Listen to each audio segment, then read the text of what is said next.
Hi there. In this little video here, I'm going to show you how to build up some custom views in CxPlanner. For this, I'm going to show you how to build up a data center view that you can reuse on this project and you can share with the other project participants. I'm currently in a project called Demo DC Quick. And within this one here, I have 5 ATSs, 10 PDUs, 5 server racks, and 10 switchboards. For this little one here, I've already added a column called Data Hall.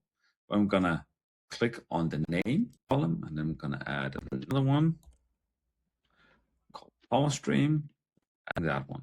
Now I have Data Hall and Power Stream. Those are my 2 custom columns here. So I like what I see here. So I could click Create View, Base View 1. So that's just a name. I'm not going to make it public to all the users. I'm not going to make it as a default one either. So just save that one.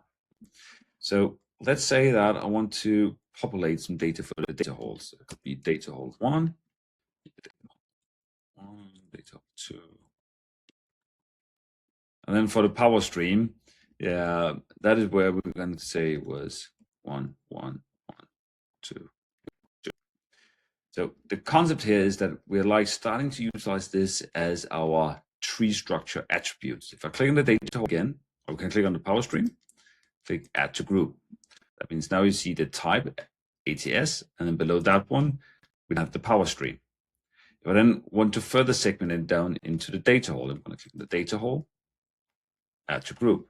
That means now it's the asset type, power stream, and then data hall. So this is a way how we can segment or try to structure your overview into systems, subsystems, power streams, data halls. Mainly, you're going to focus on who you're going to communicate to and who's going to utilize this data, because then you can build it up so they get like their overview they need to see the data representation. When you build it up, then just hit the create view. So I already have a view, so we're just going to update that one. Then I can make it public for all users. Update view. That means when I refresh the page, I'm going to get in here. You have the standard view, but then up in my view settings, see how I have the base view laying. Click on that one. The data will automatically be transformed into the previous view. So you should see this as you could have some different views based on manufacturers. Then below that one, you can see what manufacturer is actually behind.